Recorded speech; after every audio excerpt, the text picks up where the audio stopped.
I've had my hands inside more two-stroke twins than I can count, and there's one spring, factory installed by Polaris themselves, that can double the top speed on your kid's first sled. Number 2 on this list, the one mechanics really don't talk about on camera, can get you an actual ticket, and number 1's been sitting behind your flywheel this whole time, untouched since the Carter administration, doing way less than it's capable of. By the end of this, you'll know 7 hidden snowmobile tricks that mechanics don't want you using. They absolutely work and will save you hundreds in shop fees this season alone. We start at number 7. Before there was a computer reading your engine for you, there was a plain old spark plug doing the same job. Better, honestly. Pull the plug after a hard run, not after it's been idling in the yard for 10 minutes.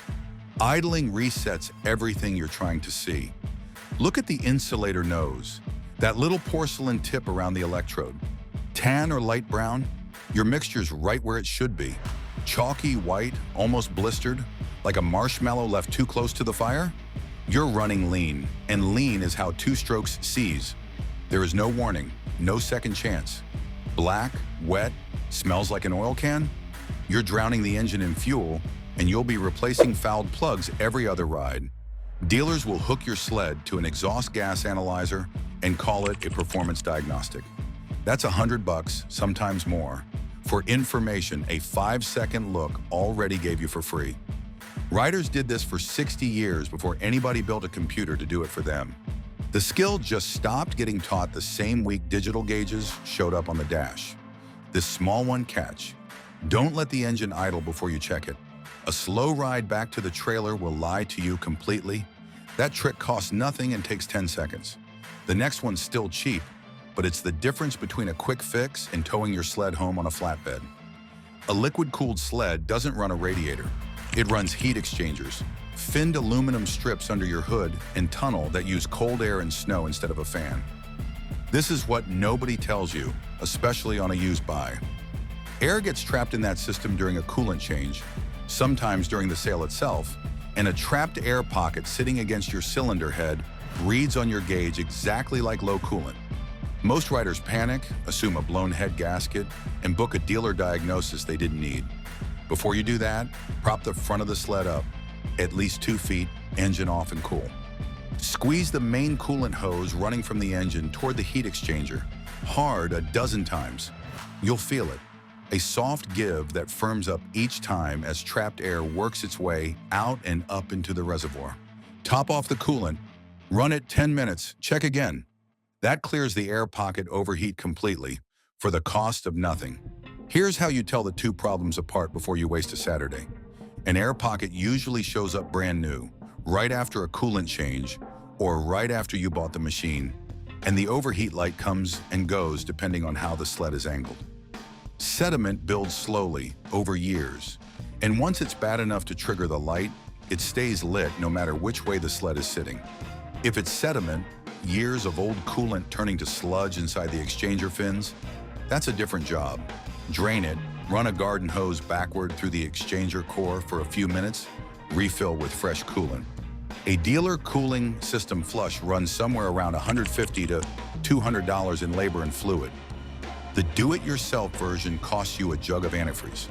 Now the next one's been hiding inside carburetors since before the Vietnam War ended, and most shop techs under 40 have never even heard the term. Pop your hood and look at your carb. Does it have a clear float bowl underneath it? Or is it a sealed metal box with a fuel pump bolted right to the side? That difference matters more than most riders realize. A lot of vintage twins, especially Ski-Doos and other brands built before the mid-1970s, ran Tillotson diaphragm carburetors instead of a float bowl. There is no float bowl, just a spring-loaded needle valve that a fuel pump pushes against, and that's where a spec called pop-off pressure lives. Pop-off pressure is the exact pressure it takes to force that needle open and let fuel in. Get it wrong, and your sled bogs off idle or runs rich through the mid-range.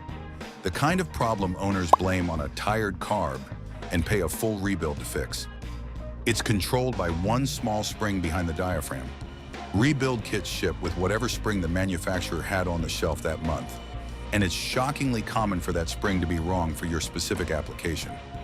A pop-off pressure gauge runs somewhere around $60 to $100. Pull the carb apart, hook it up, Test it. Off spec? Swap the spring. That's a $10 part, not a whole new carburetor. Old school two-stroke tuners have known this trick for decades. It's how guys kept their Tillotson-equipped twins running clean long after the factory warranty died. It just never made it into a tutorial because there's no markup hiding in a $10 spring. One more thing worth knowing. Ski-Doo actually switched from Tillotson to Mikuni carbs around 1975. And Mikuni's float bowl design doesn't use pop-off pressure at all. It uses float height instead. So this trick only applies if your specific twin runs the diaphragm-style carb. Good news either way, now you know which one you're working with. Quick pause. If even one of these is news to you already, smash that like button. Small channel, every single one genuinely helps. That one's nearly free. The next one isn't even a trick you have to perform. It's a trick the manufacturer already built into a snowmobile they sell brand new right now, and almost no owner ever finds it. Polaris still sells the 120 Indy as a first sled for kids, and it's been the standard entry point for a new generation of riders for well over a decade now. Buried in Polaris's own published owner instructions, not a forum rumor, an actual manufacturer document, is this. There's a governor spring under the hood with 3 mounting holes. Move it to the lowest hole, and the machine locks down to its lowest, safest speed. Move it to hole 3, and you unlock the sled's full factory top speed and acceleration. Same machine, same engine, 1 spring, 2 minutes, a screwdriver, and the speed that sled is capable of changes completely. Most parents never hear a word of this from the salesperson. They're told the 120 is speed limited, like that's a fixed fact about the machine, instead of a setting Polaris built adjustable on purpose. I'll say this part straight here. That hole 3 setting exists for a reason, and the reason is your judgment about whether the rider on that sled is actually ready for it. This isn't a workaround, and it isn't illegal in any real sense. It's a fact printed in black and white that almost nobody reads before they're standing in the snow watching their kid take off. Now here's the grown-up version of the same idea, hiding inside your own clutch, except this time changing, it actually takes some care. Every Polaris P85 or team-style drive clutch from the last 40-some years engages at a specific RPM, set by 2 parts working together, a color-coded spring, and the weight in grams of the flyweights spinning inside it. Heavier flyweights drop your engagement RPM. Lighter ones raise it. A softer spring smooths the hit off idle. A stiffer one snaps it. Stock engagement on most trail twins lands somewhere around 3,000 to 4,500 revolutions per minute, depending on year and model. You'll know yours is off before you ever pull a wrench. Bogs and shudders off the line. Low, chirps the belt and lurches forward. High, riders chasing a smoother launch, a harder hole shot, or better hill climb pull change exactly one of those 2 parts and feel it on the very next ride. A basic spring and weight swap from an aftermarket clutch shop can run anywhere from $50 to a couple $100 depending on what's in the kit. Maybe 30 minutes of work once you own a clutch puller. A dealer clutch calibration, the same parts, the same 30 minutes, can run past $150 in labor alone at today's shop rates. One rule, and ignore it at your own risk. Change one variable at a time. Spring or weights, never both in the same afternoon. Change both, and when something feels off, you won't have a clue which part caused it. We're past the easy stuff now. The second one on the list stops being about saving money and starts being about whether a guy with a badge pulls you over on the trail. Inside your muffler sits a removable baffle, sometimes doing double duty as a spark arrestor. Pull it, and exhaust flow opens right up. The engine breathes easier, throttle response sharpens, and the note goes from a hum to something a lot closer to what these twins actually sounded like racing in the 70s. Riders have done this for as long as mufflers have existed on a sled. Here's the part that almost never gets said out loud on camera. In New Hampshire, state law actually got stricter over time.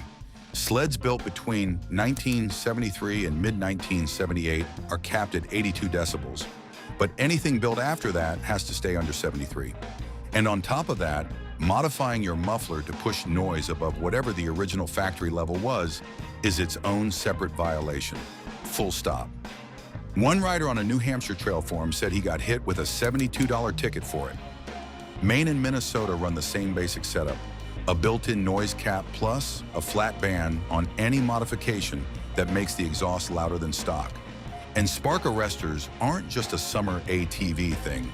Colorado, for example, requires a Forest Service-approved spark arrestor on every snowmobile riding public land. Year-round, no exception for snow cover. It's a leftover from the broader off-highway vehicle rulebook, and plenty of riders assume it only matters in fire season. Pull that baffle if it doubles as your spark arrestor, and depending on where you ride, you can get cited for it in the dead of winter. Let me be honest, the baffle pull works. The power gain's real, the sound's real, the nostalgia's real, but depending on where you ride, it can turn into an actual legal fine. Not a dealer markup, an actual one. Know your state and your trail system before you ever touch that pipe. Drop a comment right now and tell me which one of these 7 you'd actually try first. I want to see how many of you already knew half this list. And that finally brings us to number 1, the trick that's been sitting behind your flywheel this entire time, doing far less than it's actually capable of. Every carbureted 2-stroke twin has a stator plate behind the flywheel, and that plate controls exactly when the spark fires relative to where the piston sits. Ignition timing. Factory timing on most of these engines was set conservative on purpose, built to survive bad gas, cold starts, and lazy maintenance for 30 years straight. Conservative means safe. It also means there's real power sitting on the table that the factory chose not to use. The free version of this trick, figure out which way your flywheel spins first, because that determines the direction. Rotating the stator the same way the flywheel turns advances the timing. Rotating it the opposite way retards it. Loosen the 3 screws holding the stator plate. Rotate it a few degrees at most in the advancing direction. Retighten, recheck with a timing light. Advance that spark just a little, and you wake up low-end torque and throttle response that's been asleep since the engine left the factory floor. Of course, there's a catch here. Advance it too far, and you're flirting with detonation, the kind of pre-ignition that melts a piston crown in about 4 seconds flat. This is not a guess and check job. A few degrees, recheck, ride it, listen to it. The bigger version of this trick costs real money, but it solves 2 problems at once. The factory CDI boxes on a lot of vintage twins, especially the old Prestolite units, are notorious for simply dying with age. A small company called CDIbox.com has been building a direct replacement, the Fireplug CDI since 1999, built specifically because the founder got tired of his own Prestolite CDI failing on his trail twister. An aftermarket box like that runs somewhere around $200 to $300, and it doesn't just fix a part that's known to fail. It hands you a more aggressive, properly dialed advance curve the factory never offered in the first place. After either of these changes, pull the plug and read it, exactly like trick number 7. Tan and even means you nailed it. White and chalky means back the timing off before you cost yourself an engine. That's the big option. Biggest gain on this entire list. Highest stakes if you rush it. If you won't learn any of these tricks, the dealer will scam you.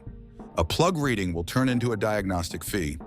An air pocket will turn into a full cooling system flush. A $10 carb spring will turn into a complete rebuild on the invoice. The local independent shops that still know carbureted twins inside and out are closing their doors faster than new ones open, because there's no money in fixing a 30-year-old engine compared to selling a new one. Lose enough of those shops, and the knowledge doesn't just get expensive, it starts disappearing completely, the same way the manufacturers themselves walked away from simple, cheap, basic machines a generation ago. None of that's some big conspiracy. It's just what happens to knowledge nobody keeps passing down. But here's what we can actually do about that.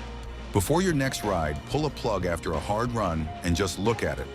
10 seconds, costs nothing, and you'll know more about your engine than half the guys behind the counter. If your liquid-cooled sled is acting strange on the temp gauge, prop the nose up and bleed those hoses before you book an appointment you might not even need. And if there's a kid in your life about to get a first sled, read the actual owner's manual before the dealer hands you the keys. The factory already told you what's adjustable. Almost nobody ever opens the book. So which one of these 7 did you already know cold, and which one is brand new to you? And if you've still got a carbureted twin sitting in the garage right now, tell me the year and model. I want to know what's actually still out there running. If you want more honest breakdowns like this one, hit subscribe. Like the video. Small channel, every single subscriber genuinely matters here. Check out the next video right here.